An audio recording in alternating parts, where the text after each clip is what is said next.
Whoa.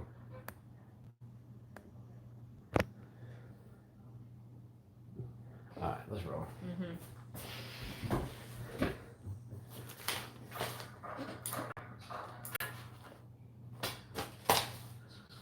Ready to roll. Yep, just trying to get. You know how it is with the ends. Yeah, I gotta love that shit. What's up, Ying Hao? Let's get down. He said, I'm slightly early. Early bird gets the worm. Yes. Just waiting for this beautiful ad. What's up, Alex Couillard? How's it going? It's going good.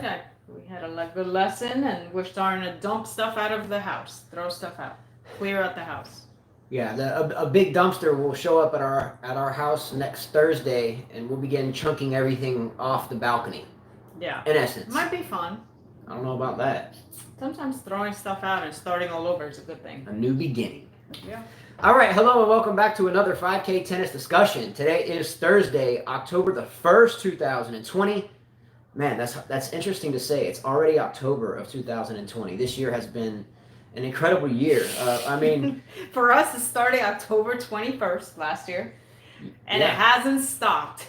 Yeah, so... it has not stopped. October 21st of last year, we were playing a match, and at the end of the match, I jumped up for a ball, ruptured my patellar tendon, broke my wrist and arm, got somewhat healthy, broke my arm again. Then the pandemic struck, then a hurricane took the majority of the house, and here we are.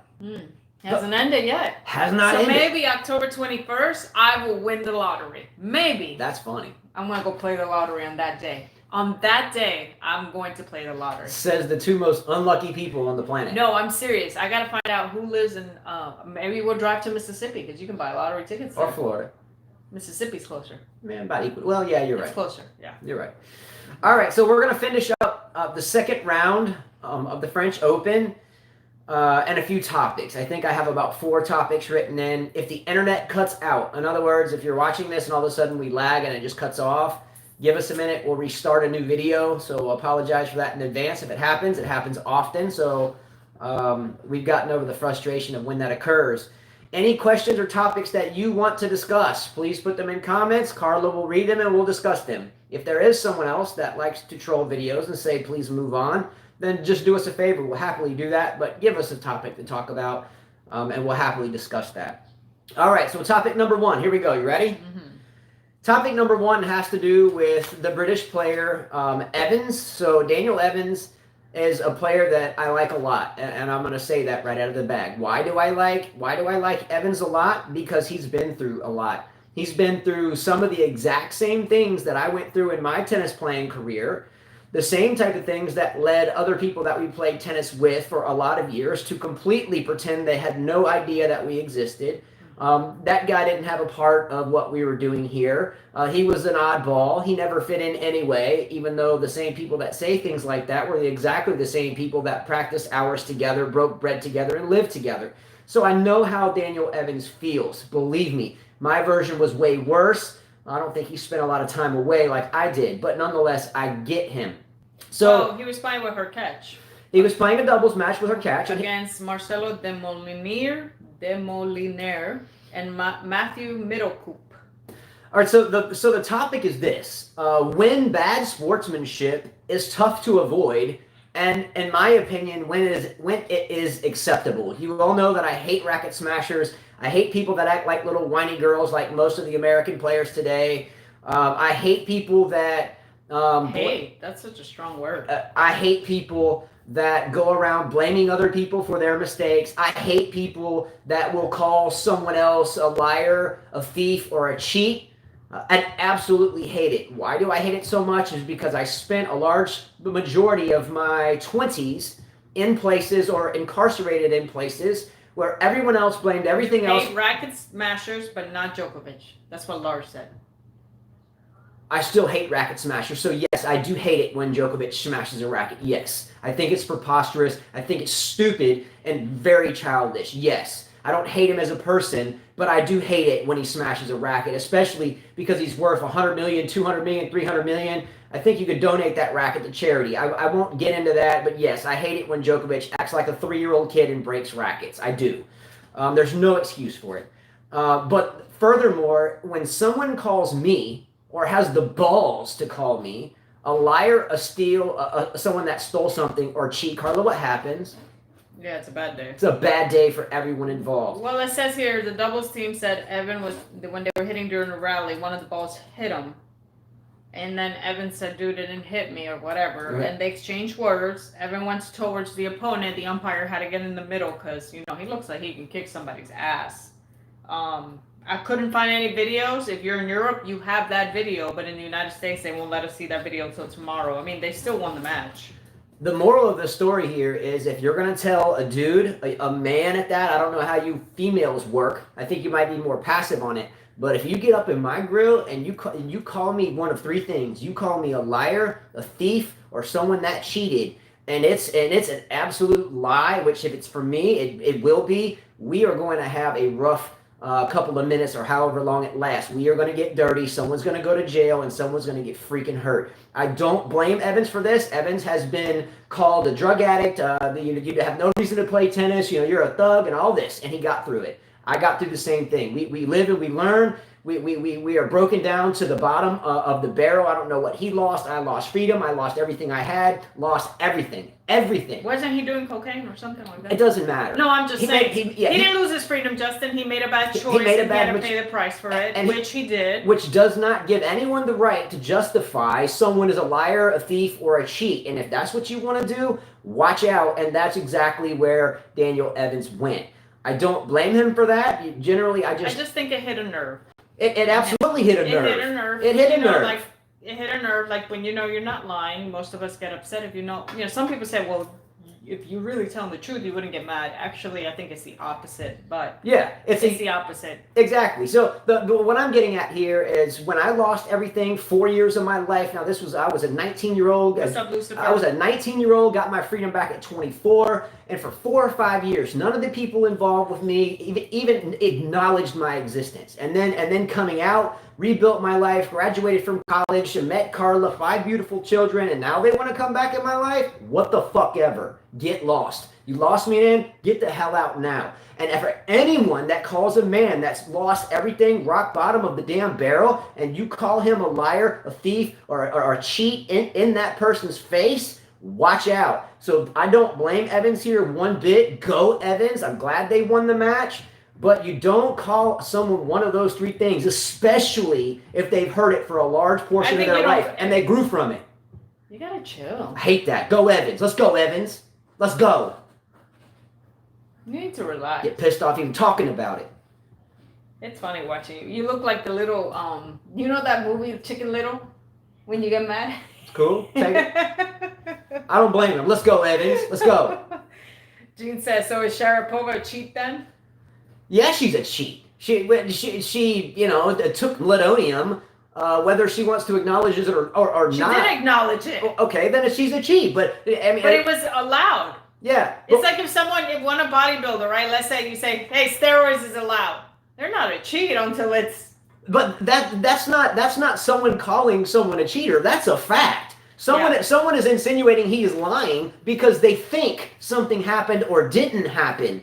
Again, you are calling someone out for not a fact, not a proven fact, but for an assumption, your best guess, and that makes it fucking wrong. I'm looking at the video. He looks like Chicken Little. You know when Chicken Little is mad, he's like going, and you see the veins just start popping out. I get pissed about that. I get mad. Even when I think about it, I mean, some of the best friends I thought I had totally one day later after they realized Okay, that's different. But it's the same thing. It's the same thing. You got people you're playing tennis with. You've seen them before. You've hung out on tour together. Obviously, otherwise you wouldn't be in the same locker room or in the same bubble. And now they're insinuating you're a liar or a cheat, generally because of your past.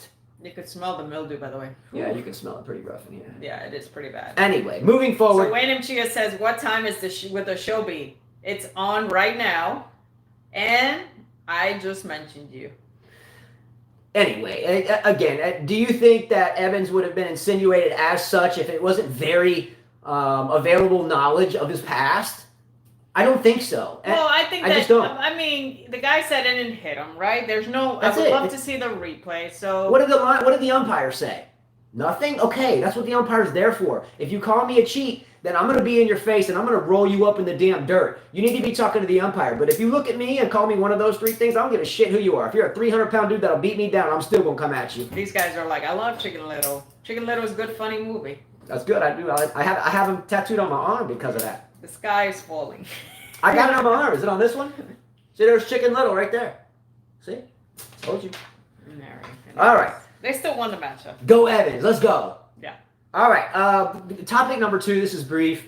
But Novak Djokovic ties Roger Federer for the most wins, or the second most wins at Roland Garros of all time. Rafael Nadal was number 1 with a record of 95-2. Can you name his 2 losses there? Oh, Soderlund. And who's the other one? Djokovic?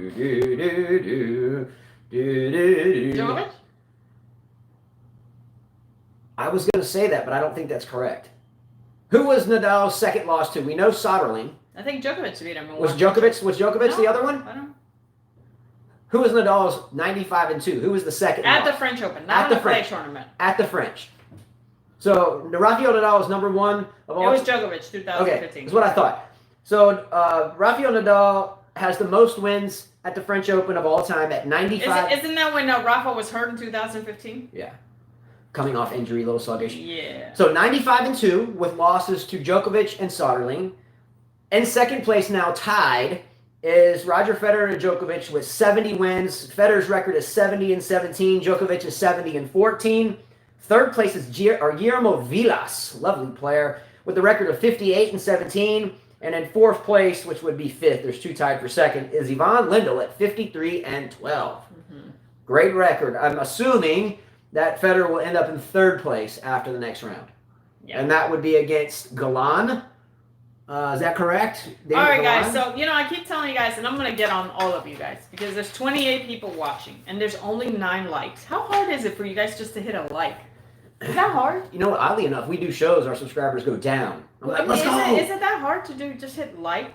I mean, anytime I watch a workout video or something, I hit like on it. My 16-year-old son, who does a lot of stuff. I know you do, Gene. You get this whole thing. I get it. He always says, I'll do weather videos, and I'll gain 1,000 subscribers. And then as soon as we do it... There we go. That's better. And the thumbs down. Even if you want to hit the thumbs down, go for it. It still helps us. Yeah, I'll do a weather video and chase a storm and go film the storm, and I'll get 1,000 new subscribers or 500. What's up, Layla? And then I'll do a tennis show, and then all of them will go away. Ola Bimfe and Wayne Chia. You logged in, Wayne Chia. You were asking me, and I'm sorry I can't pronounce your name. Abhishek Dutta. I cannot pronounce your name, but thank you for joining us. You guys, subscribers doubled since the hurricane. That's because people love destruction. I was just saying that when I follow or go out and chase a storm, especially if it's right here at my house, like this one was, subscribers will climb immediately, really fast. And then as soon as we do a tennis video, they drop. They just go right back down. So it just shows you Americans just suck. They just love suffering. The house is blowing down. I'm outside with a pot on my head, and the kids are freaking out, and subscribers go up. We do a tennis show, and they drop right back down. That's just how it rolls. Used to it. Mm-hmm. That just goes to tell you how much tennis is liked in the United States. We do a weather video with Destroyed House. The U.S. subscribers go through the roof. You do the first tennis video, I'm out of here. Yeah, man. But my son says it best though. Why would you be so petty? If you subscribe to someone, why does it even matter if you stay subscribed or not? Was it bothering you, or are you just being a bitch? I think Christopher says they're just being a bitch. That was his word for it. Renovation your house. I'm starting to throw stuff out today, and it's gonna take me a few days. They're gonna come with a dumpster next week on Thursday. So I'm dumping out some of the stuff so the garbage can pick it up, and putting some of the stuff downstairs that can be saved, but a lot of it will be thrown out. Yeah, next Thursday, I guess a crew comes to throw everything out that's covered in mold now at this point. We've already stacked about, 2 tons of shingles and siding out by the street already. Wait, Lars, so you're going to give me a like if I do this? Come on. Answer me if it's okay to roar very loud and say, let's go, or come on so high that it can be heard 500 meters away. To intimidate and play mind games on the opponent, then I will give you a like. If you won the point, if you played a great point, I think you should scream, come on. That's the whole point, is to intimidate your opponent. Absolutely. But if you're saying come on an error, someone double faulted, then you're a little... there's different places where saying "come on" or "let's go" I think is within reason. If you are playing like she said and you hit a good winner, it gives you some momentum. You're pumped up about it. All right, come on, let's go. But if you're playing someone and you serve a ball and they shank a ball over the fence, do you say "come on" right then? No, that's bad If you're playing someone and they double fault and you go "come on," is that really cool? It's freaking awful. Yeah. There's times to do it and times when you can't do it. Now, squealing and screeching, that's another thing entirely. There is no reason under the sun to let out a pig squeal like Azarenka. There is no reason to let out the sound of someone constipated on the toilet taking a crap like Schiavone.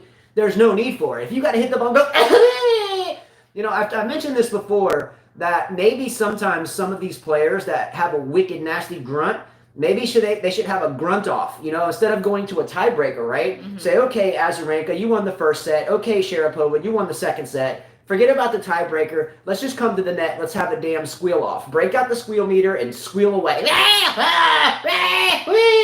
And whoever wins the shit, just get it over with because it's awful to listen to. Lucifer said, I don't want to put salt on the wound, but Americans seem to have the worst built houses in the world. Oh, it's true. I've lived in third world countries. I live in Belize, and they make their houses out of concrete, and I'm telling you. Like bunkers. There's storms and stuff, and nothing happens to them. Nothing. It's amazing. Well, I think... And yet the homes here are ridiculous in price. We don't own this home. Is it going to be costly? Yes, it's going to be costly. Well, don't you think the insurance companies are like the mafia?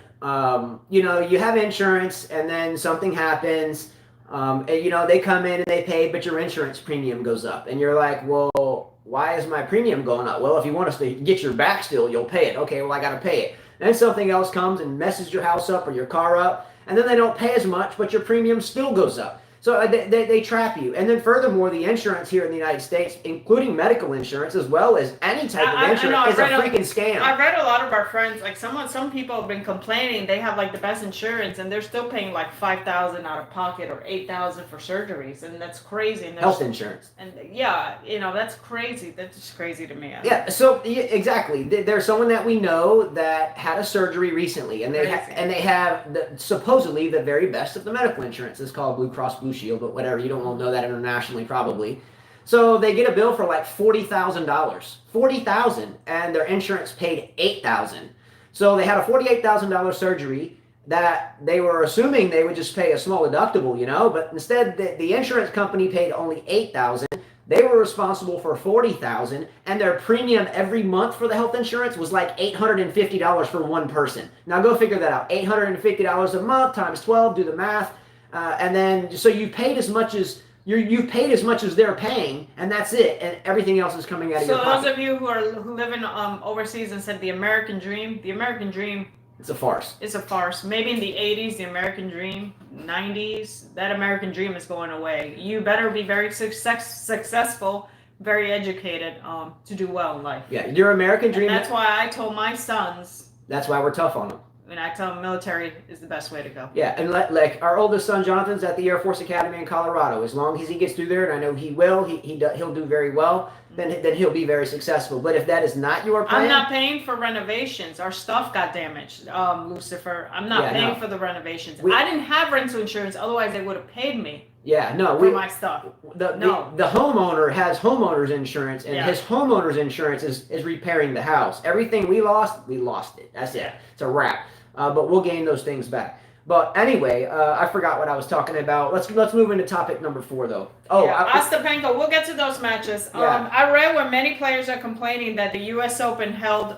their tournament a lot better than the French Open. Pospisil said a lot of players have been complaining to him about this issue. The U.S. Open, they had lounges, they had areas where they could play, sit, their own rooms. They were allowed to leave outside that bubble. They can get their own houses and stuff. Here, there's nothing for them. They can't leave their hotels unless it's practice, and that's it. It's hotel and French Open, and a lot. Goffin even mentioned, he said, I don't want to use the word depressed, but it feels like tennis is just not that important right now. Yeah, with what the world is going on with. Yeah, and I read the same thing. I felt like what he was trying to say was, because of everything that's going on top of how this quote unquote bubble is set up, let's say, that it's really hard to focus on tennis and tennis alone. You're having to focus on this and on that and where you can go and where you can't go and where and who you can talk to and so many other things. So basically, he was alluding to this French Open doesn't really seem like a major because everyone is kind of on edge trying to figure out what to say, where to go, what to do, who to talk to. So maybe he is speaking some truth here. I mean, look, on the fantasy teams, it's that, and I won't get into the fantasy teams here. The second round's not done, so it's close. I'll do an update tomorrow. But no, I've never seen people lose 9 players on the first day, and there was a lot of them. I mean, so many seeds have dropped out, and granted, it's clay, and it's a little bit of a different animal. But is that maybe the reason why so many people have lost so early, not including the temperature, not including the cooler weather, not including the cloudy skies, but because of that as well? Mm-hmm. Is it contributing to a more a less interesting French Open besides if Nadal and Djokovic meet? Do you see what I'm saying? Mm-hmm. Is it less interesting because of the outlying variables? I was reading here something. Ola Bimpe says Dennis had 106 unforced errors. He deserved to lose, and he's one of my favorites. 106? We didn't get to watch the match because we were teaching and stuff, but 106? Are you sure that's right? All you got to do is look at the match. I'm sure he's right. You just got to Google up Shapovalov, click on his name, and it'll bring up the stats. That's a lot. Didn't see that stat, but that is a lot. Number one, Coco Gauff had 19 double faults yesterday. That's a lot. I have to look at that stat because that is a lot. He would deserve. Rublev just won. I saw. Good for him. I thought he might be losing that match. Let's see. He had unforced errors. Should be right there. I don't see it. They don't put it here. Oh well. I'll take his word for it. That sounds like a lot to me. 108. That's one of the highest numbers I've ever seen. 12 double faults is a lot for a guy too. Well, there's 12 unforced errors. Yeah. All right. So anyway, but I hate to hear Shapovalov lost.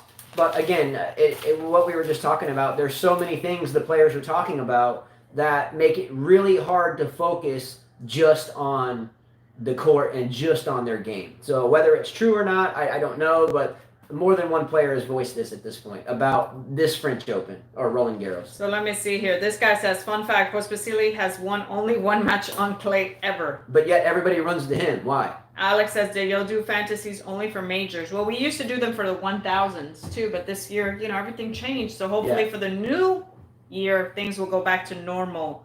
Yinghao says, it looks like the only player on the side of the draw that might actually give Novak a bit of a contest is Stefanos, with Novak ultimately winning, of course. Let's talk about Novak's match. I mean, seriously. I think Wayne M. Chia sent me a message like he looks really good or his opponents just suck. His opponents just suck, honestly. Well, he said Yimmer and Berankis. I mean, if you're playing, it's like me playing a junior student and they can't do anything. I mean, you're going to look like the god of tennis. You know what I mean? He hasn't really had anyone challenge him. And Galan is not going to challenge him who beats Sangren. So that's going to be another 6-1, 6-2, 6-0 maybe. Then next would be the Hachinov of Garin, who maybe we'll see a 6-4, 6-3, 6-2. I mean, there's nothing here challenging. We talked about that. This is a beautiful draw for him. We're going to disagree slightly on this. I'm not going to get into a heated debate on this, but you said this is it's like Carla playing Justin. No, you're going to see. That's how Michael Walker's. But not really. No. Once my arm is healthy, I'm doing my exercise. Not really. I'm doing my exercises right here.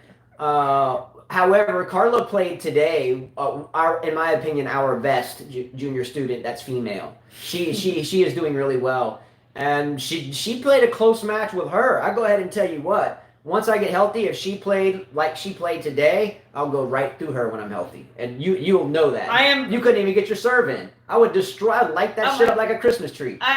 Look, I haven't played for a few weeks, and you guys know we've been going through a lot. My tennis right now is not good, but it'll take me a week to get back into it of playing. I've been running, trying to get back healthy and working out. I promised myself that I'm going to get in the best shape that I can get, and I'll get back to it. I mean, my son's the same way right now. He's rusty. So we're all rusty. You being 40, and how do you think this, this is kind of a Serena Williams kind of relationship. I gotta cut food out. How do you feel like you're going to recover here moving forward at 40? I'm gonna lift a lot more weights. I'm not worried about being skinny. I mean, you're pretty ripped up at this point. I want to get even more ripped up. Well, I might want to try to get ready to keep up with me because I'm gonna run your ass. You can't even run. Well, I can't now, but I will in 6 weeks. Get real. Get ready. Does this easy draw help him or hurt him? Alex? I don't think there's any such thing as an easy. Yeah, I don't think it's such thing. Yeah, I lost my train of thought. She said this is a beautiful draw. Again, these are the 128 people that make these draws. There's not anyone in them that doesn't deserve it. Now, Max Wielander threw Andy Murray under the bus the other day, indicating that he shouldn't take wild cards from younger players. What is he doing out there? And got some rebuttal from the likes of Kyrgios and Chris Evert. Shut up. He should just shut up with that one, and we'll talk about that for a moment. But there's no such thing as an easy I'm not saying draw. it's an easy. It's a beautiful draw for him. In other words, these players normally don't even get. Okay, Berankis. Does he play the Masters, guys? No. Berankis plays the Masters, doesn't he? He has to qualify to get into that. But that's what I'm talking about. Masters. The quality. It's different if Djokovic. Okay, I'm not saying that's easy, but it would have been different if Djokovic is facing someone like Pega. Okay, that you could say is a little more challenging. Berrettini a little more challenging. An Anderson, a Rublev. You know what I mean? How can he face those people this early in the draw, not his Carla? fault, but I'm just saying they're seated high. They can't. What I'm saying is these players are not going to challenge him. I mean, and he can play the lefty and still beat him, in my opinion. That's the type of player he is. He's that dominant. He's not going to see that till the quarterfinals. Good look, Garin and Khachanov aren't going to beat him. Do CrossFit? I do something like that. I do Spartan workout. And it's lifting tires and stuff, and I'm going to do it this Saturday. Yeah. It's the same thing. Yeah. But Garin and Khachanov, they may take a set. They may make it, somewhat close. Now, if Djokovic has a bad day, then, Garin or Khachanov could very well win. I don't think it will happen, but it wouldn't be shock and awe if Djokovic just had a bad day, right? It could happen. Mm-hmm. Then the next round, if he passes those two, first he has to get by Galan. So you don't count your chickens before they hatch. Don't count your chickens. This guy, you're out of the fantasy thing. Your paper got ripped, by the way. Somebody said, Team Girl said, will you guys do a fantasy team up there after the second rounds? I lost a lot today. Many of you have lost a lot. This has been the worst fantasy group. Yeah, the worst. So I mentioned the places yesterday. There was, if I remember correctly, it was Vicerelis in first place with like 22 points, and Team Groves was in second place with 21 points. And then there was Kenneth Chow, and I think Peter Dijkstra was tied in third place with 20 points, and Carla was tied with two other people with 19 points.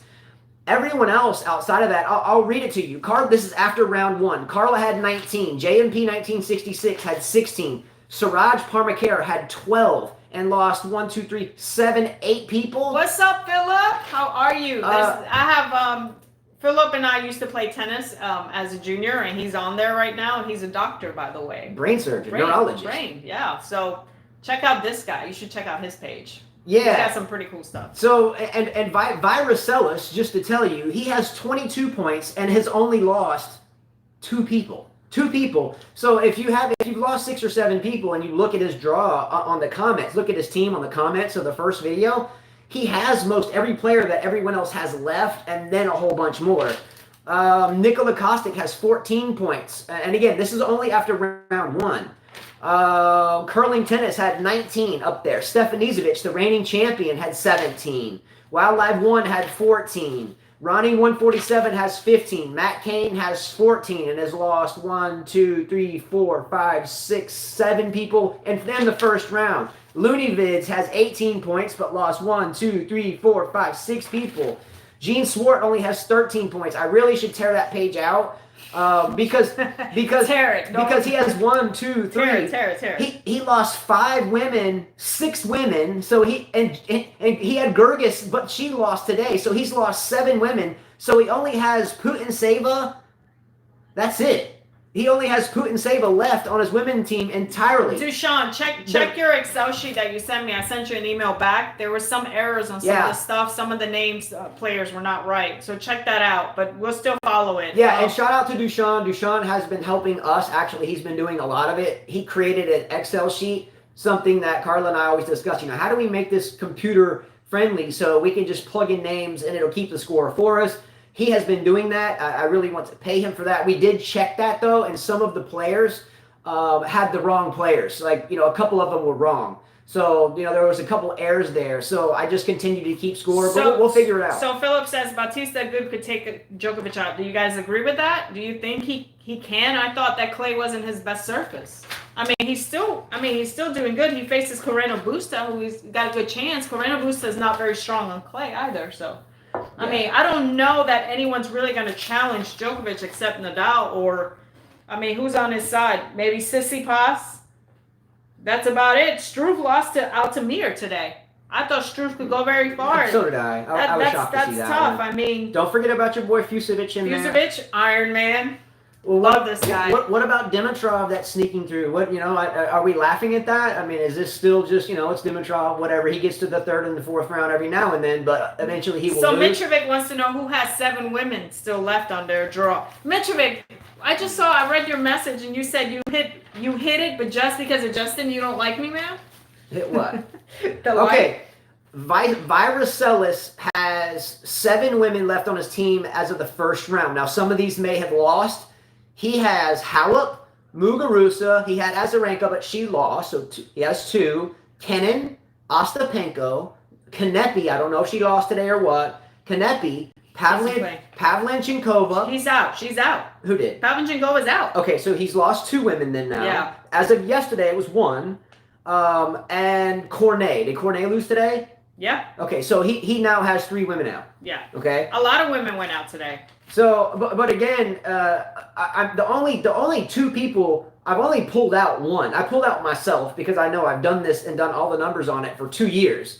I have 16 points after round 1. And by looking at everyone else's and knowing that the people that have 20, 19, 22 have every player that I have and a couple more, I know there's no way to catch them. So I went ahead and pulled my name out just so I don't have to. Rybakina just lost, and I know. Okay. And there's some people that are. You guys are quite a few are still in for the racket, right? Yeah. But I think Pliskova lost today to Ostapenko, but we'll get to the women's. There are some people who are out of the racket. Yeah, I've only pulled 1 name out, and that was this guy 1000. And look, I'll tell you why. Oh wait, I think he's the one that he thinks. Wait. This guy 1000 said. But my tennis racket giveaway is still alive. I'll look. This guy 1000. This is for you. This guy 1000 after the first round lost John Millman, Ugo Humbert, Di Minor, and Chorich. On day 1, he lost half of his men's team. Now on the women's side, on day 1, he lost Kostyuk, Yastremska, Mukova, and Kuznetsova. No, he's talking about the racket. Oh, okay. But I'm just saying, if that happened to your team on day 1. You're not going to catch someone that has 22 points and almost all their players left. It's just impossible. Team Grove says, I want to win the white tech string. He said, I heard Quadro Twist. Quadro Twist is good. It's good. Hexagon is better, in my opinion. But the Quadro Twist is a really great string. It ranked with the USRSA, the United States Racket Stringers Association, number 2 behind Natural Gut. I don't play with it.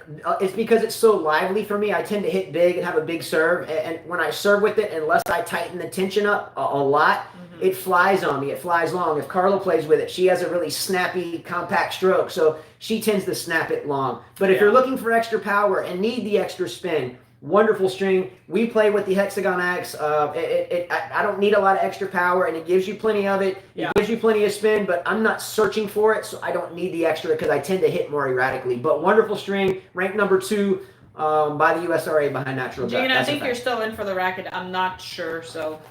There's 11 people left for the tennis racket. I've added it. Curling tennis is in. This guy 1000 is in. Wild Live 1 is in. Ronnie 147 is in. Matt Kane is in. Matt Kane won the last racket. A Wilson Byrne 100S. He won the last one. He knows it happens. Looney Vids is in. Gene Swart is in. Team Groves is in.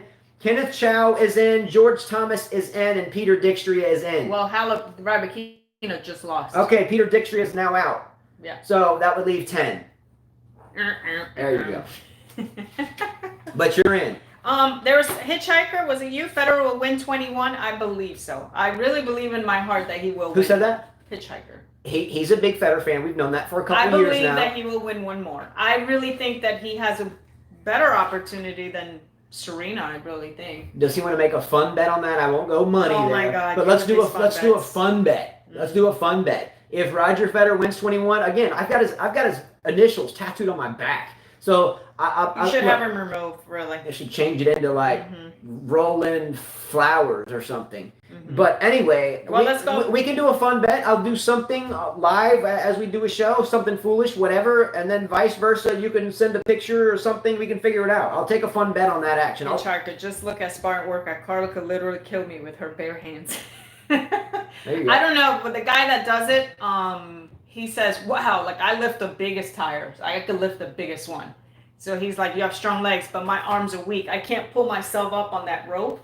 And she can't do the monkey bars. I can't do monkey bars, so I have to work on strength on my forearms because I don't have it there. I mean, I have strength in my arms, but not the forearms. Yeah. So I got to work on that. Yeah. Let's talk about the next matches. Let's see. We got, did Berrettini beat Harris or did Harris beat Berrettini? I haven't looked. Anderson wins and will face Rublev. That will be a tough match. Hey, congratulations. Rublev pulled it out. Anderson won though, right? Yeah, I know, but Kevin Anderson beat Lajovic. So you gotta tip your hat to Kevin Anderson. Number one, South African. That's where Gene Swart is. By the way, the owner of Tech Strings, Ivor Savage, a good friend of ours. Ivor. I know he likes Ivor, but I pronounce it Ivor. But he's South African, so I know these guys are really happy about that. I've always heard that Kevin Anderson is a splendid gentleman, really good in the locker room. No one has anything bad to say about Kevin Anderson. And here he is. I think that the clay is probably a little bit more friendly on his relatively injury-plagued body. But here he is. He's in the third round. You have to tip your hat to him. His next matchup is going to be against Rublev, right? Mm-hmm. That's going to be a tough match. That'll be a tough match, but hasn't Rublev been in 2 straight long matches? Am I right there? Didn't he go through he just went through a 5-setter now, didn't he? A 4-setter. 4-setter? Let me see. And then I think his previous round of that was pretty taxed too. Yeah, he went through 4 sets, yeah. So he's been playing a lot of tennis, and then he won Hamburg. So, I mean, yeah, he's going to be tired. If Anderson's if his first serve is in 75, 78%, and he's winning first and second serve points, say, in the high 60s or 70% range, and he keeps his unforced errors low, I think Rublev will get all he needs. Yeah, Berrettini's still playing. Gene asks, are we doing the Paris Masters fantasy? We'll see. We'll see. Yeah. We'll see. When does that start? I don't know. Let us know. Gene. Yeah. Okay. Let me ask everybody a question then. I've been tinkering around with something in my head for about the past year. So I'll ask you guys, since you want me to continue to do this. I need Dushan on board. Is Dushan Dramakanine out there? Because he's helping with this. Yeah.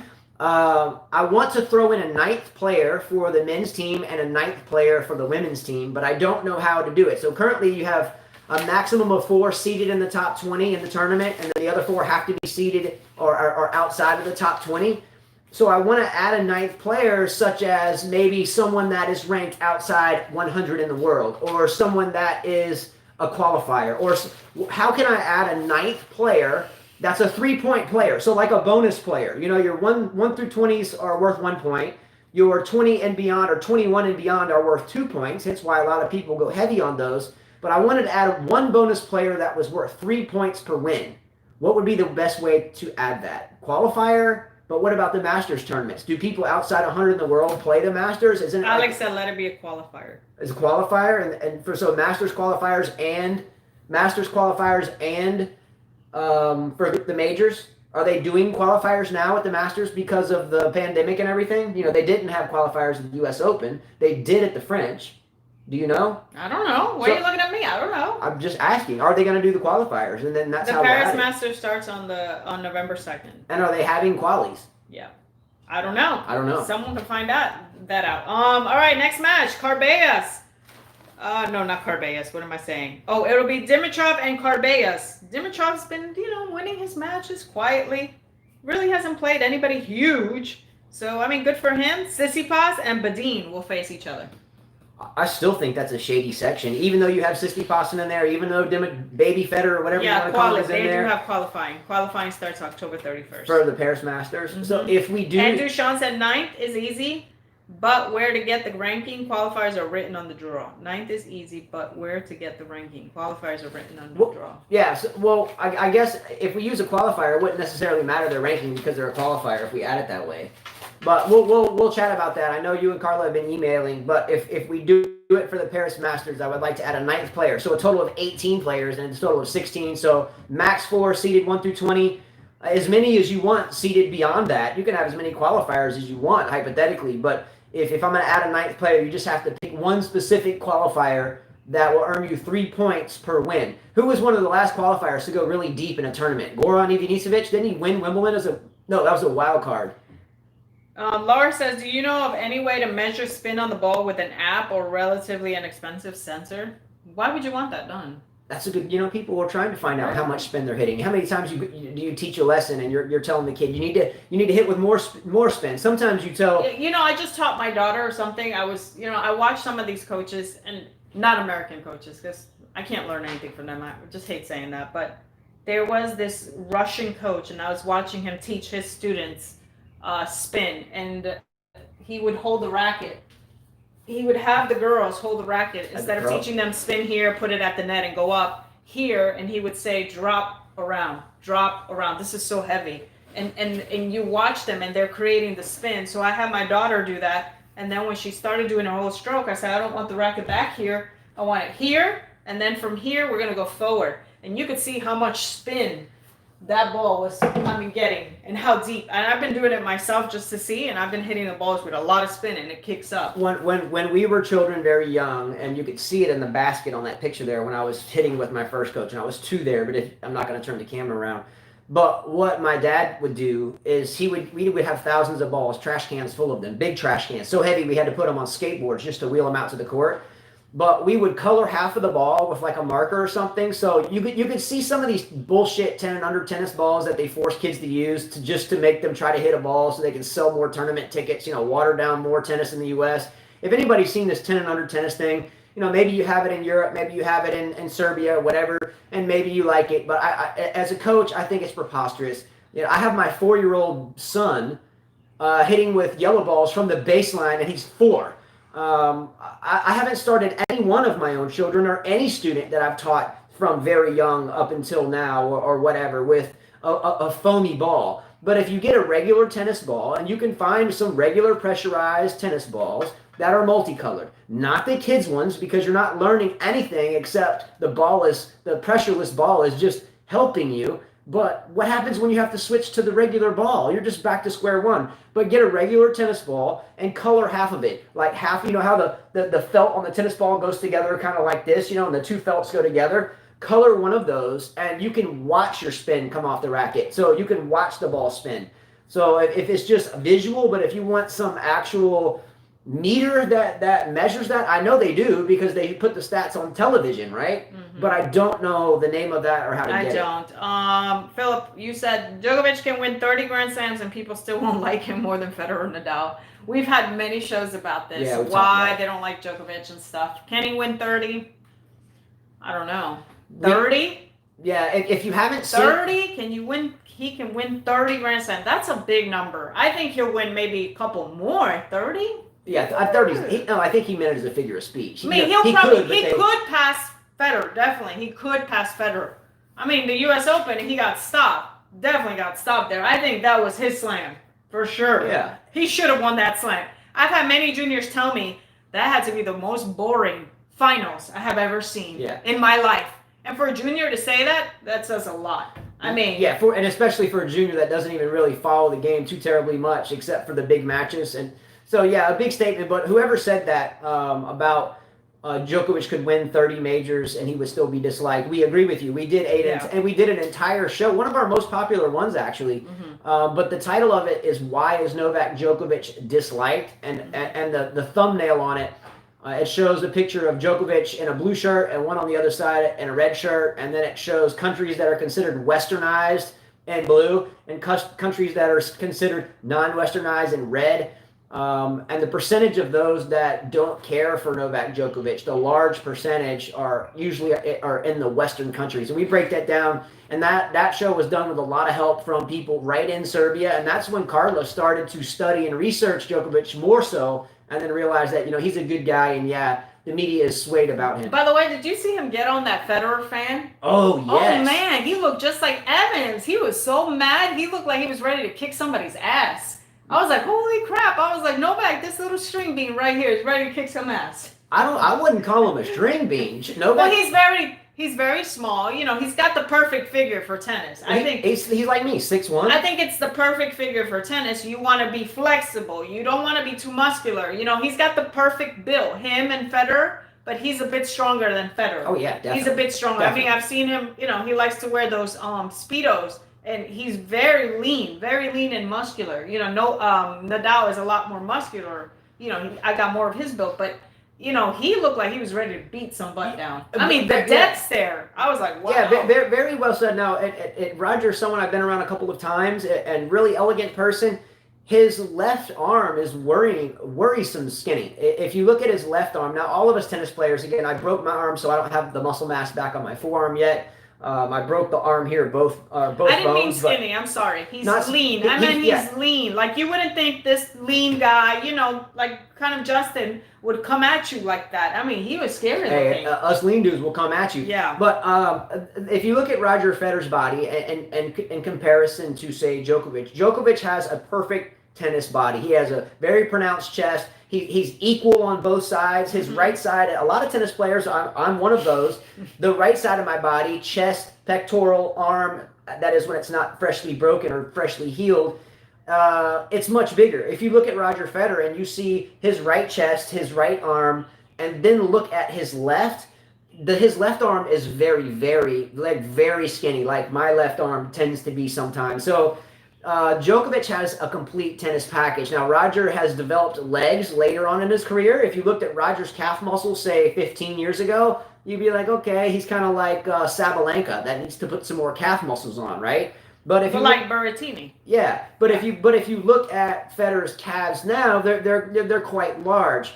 Djokovic, though, on the other hand, has never had that issue either way. I saw Djokovic when he was 19 play. I agree with you. Federer doesn't have a nice body, Michael Walker. I agree with you. Yeah. I mean, yeah. No, for the moment that Carla's talking about, I don't know who Djokovic was playing. I think it was his first round match actually, and there was a guy and a fan and the audience, you know, one of the few allowed to be there, who had a Roger Federer hat on. He had it turned backwards, you know, looked like your typical bozo American tennis player or something. You know, always got the hat backwards for no reason. Does that block the sun when the hat? Well, why would you turn your? Is that helping you or is it just a look? I don't know. But anyway, so he had his hat backwards and he's mouthing something off to Djokovic. So Djokovic like gives him gives him the chest pump and then blows him a kiss, and you could just see the look in his eyes that you probably don't want to mess with him. Don't mess with him too much. Oh man, when I saw that video, I was like, oh, this guy has fire. Oh man, he's not just on the court. Yeah, you mess with him at a bar. Ooh. Yeah, I can't swim that well either, Alex. BG1. I can swim in the pool, but I'm going to the ocean. Let's go to the next match. Sabalenka takes out Kasatkina. First tight match. The first set was tight, and then a bagel. Poor Kasatkina.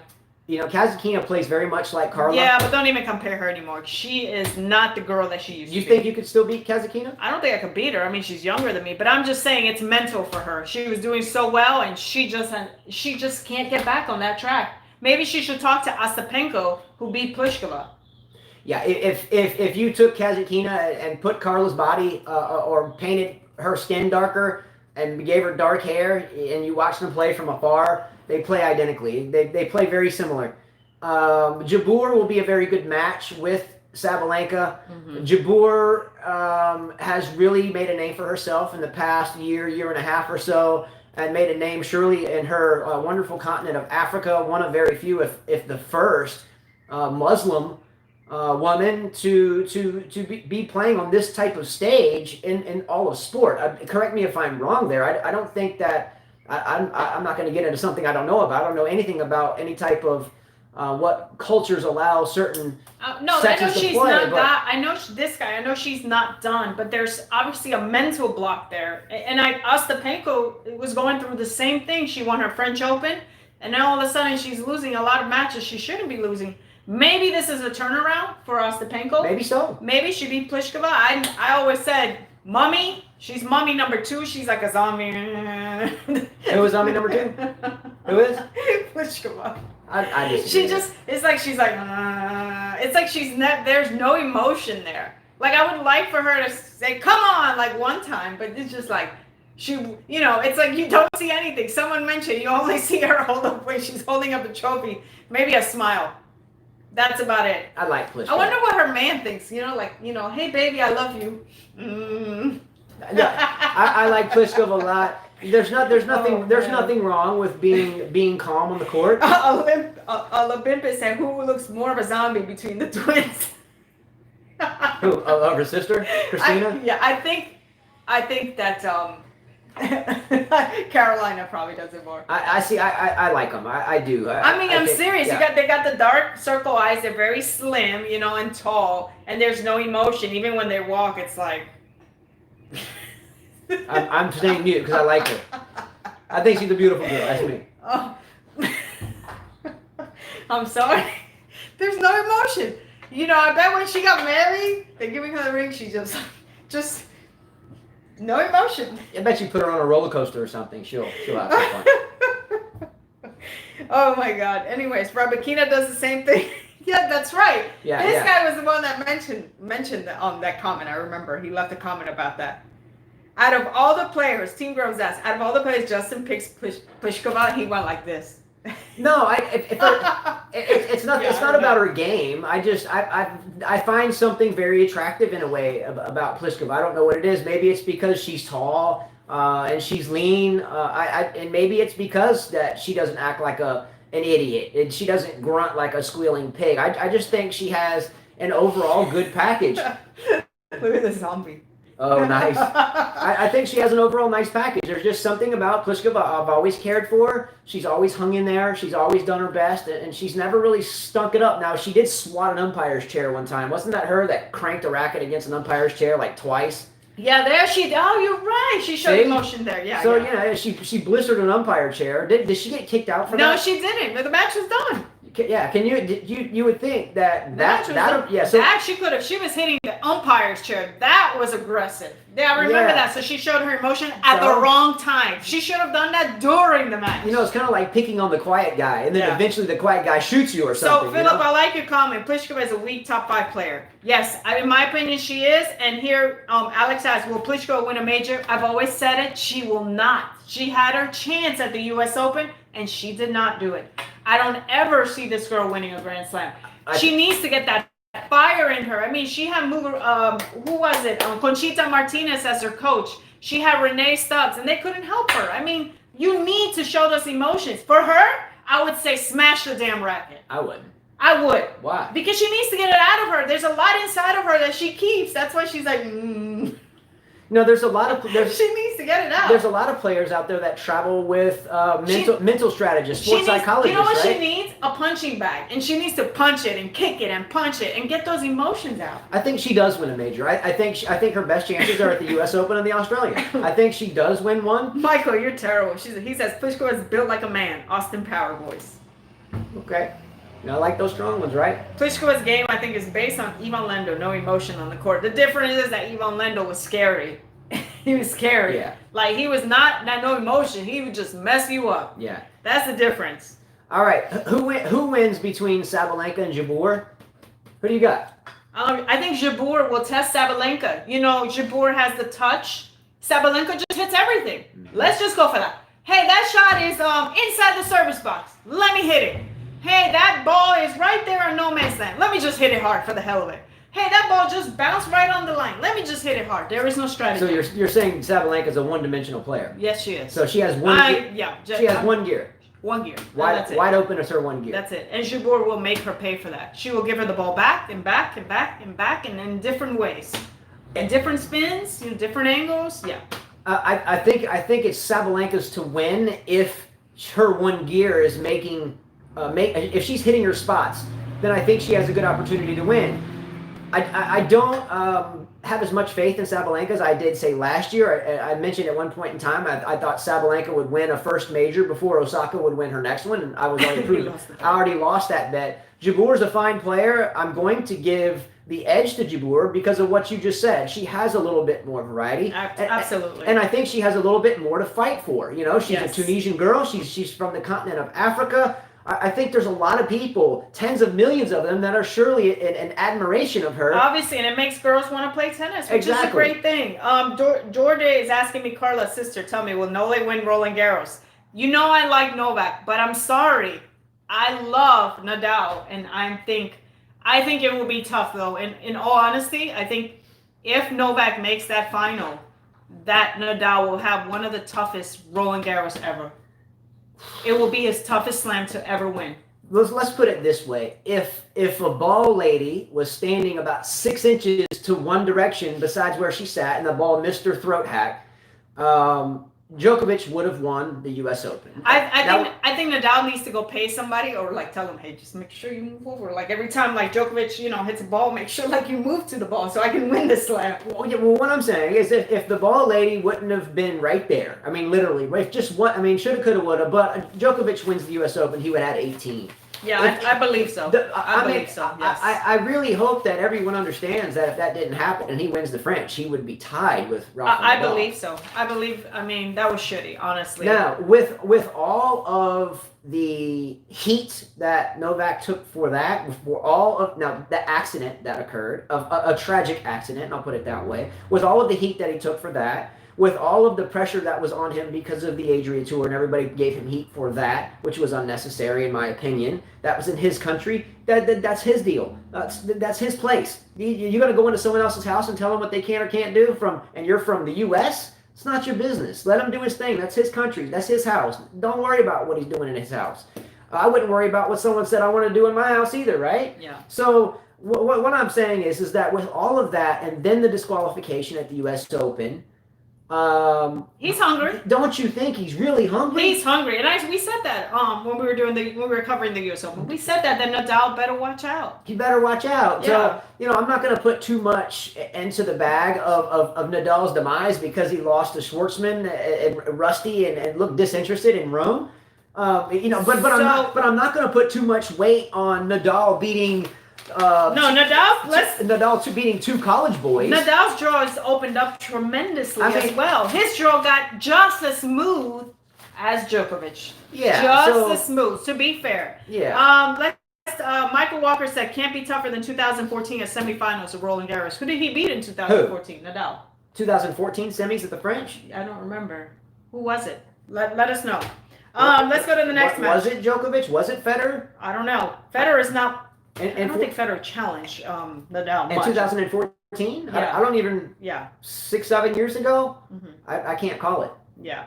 I just don't know why people say that if Rafa doesn't win, it's because of these conditions, since everyone is playing. Well said. Yeah, who said They're that? all playing in the same. Who said that? Ola Bimpe. Great comment. Novak in There's 5 two sets. people on that court. So he did play Novak in 5 sets. But don't you think Novak's a little bit tougher now? Like Novak is really trying to prove something, Michael Walker?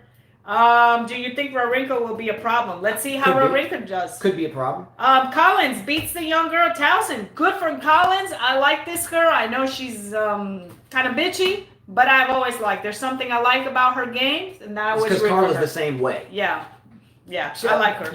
That doesn't make any sense. I like her, but I don't really like her because she's the same way I am. Well, I never go to people. Come on! I never do that. But I like her fight, and I like the fact that she's had to fight to get there. Not just in professional tennis, but in college tennis. So I like that about her. Says the person that if you know her or don't know her, and you say something that she disagree with or piss her off, she'll be right in your grill like this. Blah, blah, blah. And they'll be like, whoa, what just happened? I've seen it. Not fun. Mm-hmm. And it happens, not frequently, but it happens. I'm like, oh, don't piss her off. That's not your average girl right there. She will come at you.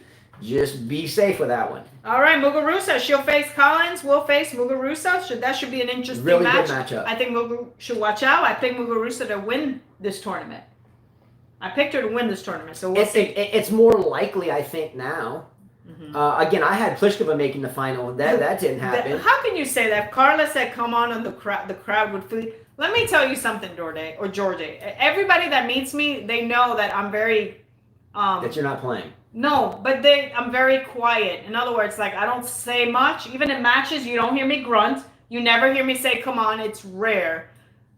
But if you push me the wrong way, then watch out. But it takes a lot for me to be pushed In other words, I'm the type of person that you could keep pushing, but once I reach that limit, I can't even say one hiccup wrong and you're all in my grill. oh, but that's because we're talking about tennis. Oh, It's different. I was about to say. But I'm talking about life. Even when I'm playing a match, I don't lose my cool. I've never smashed a racket ever in my life, ever. But your boy Djokovic has. What does that tell you? When Carla gets pissed at first, you can see these muscles in her cheeks. They start to flex. Like you can see like these lines in her cheek. If that happens, it's just best to say, whatever, you're right, I'm out.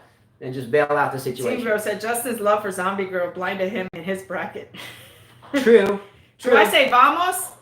I barely say vamos, honestly. I think it's because I hear it so much from Spanish players. I try not to say it. It kind of got played out. It played out, so I don't even say it. Yeah. I don't even speak Spanish when I play matches at all. Yeah, so no. What's fun though? What's fun is some of our kids and students, they're obviously not Spanish, and sometimes they're playing, Spanish people or anyway. So Carla, generally doesn't sit like right next to the courts because sometimes we put a lot of pressure on students or our kids, so we kind of stay away. So you'll have like a Spanish player and then their parents and coaches sitting like on the front, and they're speaking to them in Spanish, and so she's like in the backdrop, totally listening to everything. So after the match is over, she can tell you like, the old saying that you're not supposed to coach from the sideline. Yeah, that doesn't exist. Because she's always studying it in the language. So a student will come off and will be like, yeah, no, this is exactly what they're so it's kind of funny because they see non-Hispanic or non-Spanish looking children, and then they continue to talk Spanish, and they don't realize that she can actually translate. Yes, very well. Farrell beats Rybakina. Good match for her. That went to 3 sets. Good match for France. She's French. Tig keeps winning. She won a tournament and she keeps winning. Good for her. That's awesome. Barra beats Van Ubeck. Again, a lot of these names we didn't think were going to make it this far. I would have had no clue. Me either. Kenin moves on. Will face Barra, so good opportunity for her. Kvitova moves on. Some of you guys have her in the bracket, Kvitova. She will face the young girl, Leila Fernandez, the 18-year-old. And good for her, by the way. So the young girl, Fernandez, is 18 or 19. Tig's a mom, Alex Couillard said. She should retire to be a mom. Laugh out loud. There you go. Where are you, Carteri? Where are you? You're not here today, huh? So the tossing girl that lost... He's being a dad, that's why. The tossing girl that lost today was what, 17? Something like that, very young. Fernandez is in there, and she's 19, right? She's 18. Fernandez is 18. 18, and then the tossing girl was 17 or 18, wasn't she? Yeah, 18. So good. good for these young girls. Lars says Safin broke 1,055 rackets. Holy Ouch, cow. that's terrible. Now, what if you had the market value of each racket? Let's say $220 a piece. Add the strings in, another 35. Let's say $250. Easy math. Multiply by that, you would have a rather large number. Now, what if you could donate that to some type of charity that would actually use it for not money laundering, or the charity designers not put it in their own bank accounts? You're not going to have time to string that racket today. I'll get one done. Okay, anyways, next one. Burrell beats Juvan, the girl that beat Angelique Kerber. I haven't seen her play yet. And Zhang beats Cornet. So again, this is really wide open. Really wide open. Watch out for Martic, though. Martic wins. She beats Kudermetova, and Siegemund beats Georgie. She got out of trouble. She was down 1-6 in that first set. When I see the Siegemund name, though, I can't help but to absolutely. Yeah, I was hoping that she would lose today. Yeah, she knew that ball bounced twice. Mm-hmm. She knew Mladenovic's ball bounced twice. Now, if you're Mladenovic, you have to say, okay, you're kind of foolish because you were up 5-1. Roll with the blows. It was a shitty call, bad sportsmanship. But you can't give away a set serving up 5-1. Even if you lost the game because of that, come on, you still got more opportunities to hold and to break. It's women's tennis, for crying out loud. But when you lose 6 straight games after that because you let one bad call get in your head, then you have a mental issue, at least on court. So, for Siegemund, though, I hope Martic beats her badly, and I think that she will.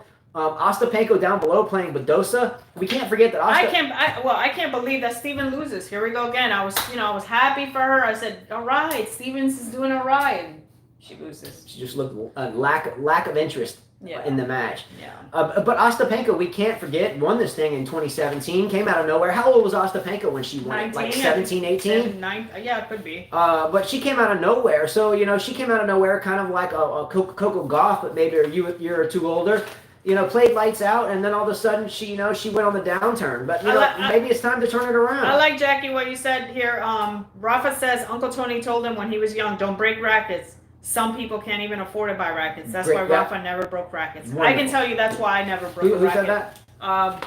Jackie McKinley. That's why I never broke him. My dad could barely afford to pay a lesson for me, and to see him work so hard, and for me to break a racket, shame on me. It's like I would bring shame to my family. I mean, you know, there's a lot of people who struggle there. Those rackets are not cheap. That's why I get mad when my son flicks them and stuff, because they're not cheap. Yeah, what our son. I have a hard time myself spending the money buying a racket for me, because I know some of these rackets are $200. I even tell my husband, let's find it used. I can't do it. You know, he surprised me with that Dunlop. Honestly, I was shocked by it, but I just can't. Like, I play with the Wilson Blade right now. Yeah, that's the racket. And he wanted to get me. I'm like, no, I just can't. I'm like, no, I'm just gonna use that one racket.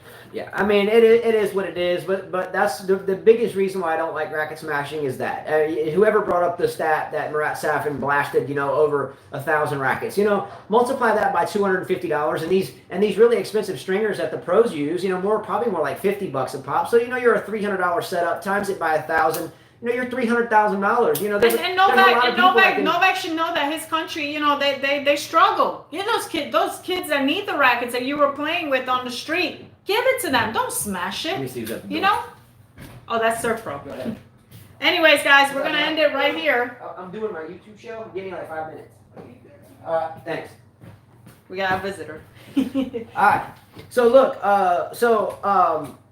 We're pretty much okay. I had two little comments, or two little topics. Number one, we mentioned Andy Murray was called out by Matt Swielander for being selfish by taking the wild card slots. So I'm asking, do you agree with that, or do you disagree with that? We talked about that. You agree or disagree? No, I disagree with. Do you agree or disagree?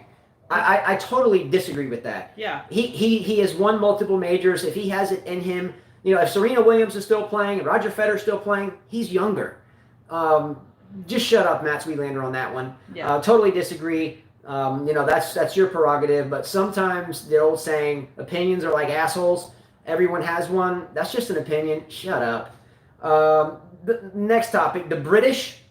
This is a headline I read. The British are worried about their future of their tennis. Okay, why is it that the British at least whoever wrote this article, I'm guessing they did some research here. But why is it that countries right now, such as the United States, I speak from a credible standpoint here, the United States men's tennis is absolutely in disrepair. In the United States, maybe it's what in Britain they're experiencing. I don't know. Matt Cain might be able to answer that. He's there. In the United States, the boys and men's tennis players and the college ones, not the international players that are playing in college, they're not involved in what I'm saying. So let's say, I mean, I live in Alabama. Let's say at University of Alabama, the men's tennis team. I don't know. I didn't look this up, but I'm going to guess that almost every one of them is international. Mm-hmm. Wouldn't you think? Mm-hmm. We have a buddy, I won't mention his name or school here, but one of our very good friends coaches at a Division III school, or is he D2? It's not a Division III. It's a Sunbelt, NAIA, whatever. Mm-hmm. And all of his players, with the exception of one or two, are international. Look, teams like UCLA out in California or Virginia, some of the big hitting college teams, a large percentage of them are international. But what I'm mentioning about the U.S. players aren't the international players playing in the U.S., but actually the U.S. players that are playing in the U.S., okay? Like your Mackenzie McDonald's or your Jack Sox, even though he wasn't a college player, whatever. But your prototypical male player right now, and has been for, say, 10 years, is very self-centered, very egotistical, loves to look at themselves in the mirror. Look at some of the YouTube channels up there. Hey, hi, look at me. Oh, this is for you. They're very pretty boyish. They act like they get down and dirty, but they're very selfish in nature. It's all about them. It's all about how they look. It's all about their gear. It's all about how nice their things are. You know, Carla's brother, Jonathan, if you're out there, much love, bro, an incredible tennis player. He has a really good a whole package as a tennis player. But the lovely thing I like about him is he can go out and get whatever equipment he wants, right?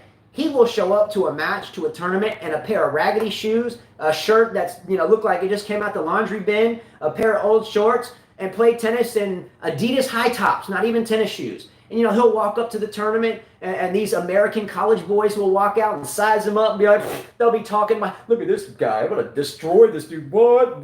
Throw up these stupid hand signals. What? Look at me. Hey, look at my new gear. I got all my new shit. I'm going to kill this guy. Look how he's dressed. And what happens, Carla? Yeah.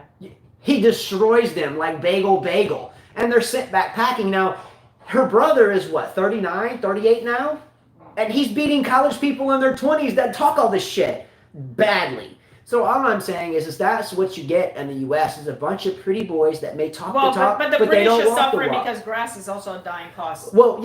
I mentioned my question here is why is it happening in Britain? Is it the same thing? Is it self-centeredness? Well, someone said it's been going on for 80 years. It's been a long time. Okay, well, there you go. Well, anyway, I got what I'm getting at is it's happening. And it's happening in a lot of places. There are Division I teams right here in the United States that have completely shut down their tennis programs as a whole. No more tennis. Mm-hmm. All right. I think that's it. We gotta go. All right, guys. Much love. I gotta go string some rackets, and these people are coming in. Yeah, gotta go. I didn't even know they were coming anyway. Yeah, 2 to 4. We passed our time. Oh, Past 2 o'clock.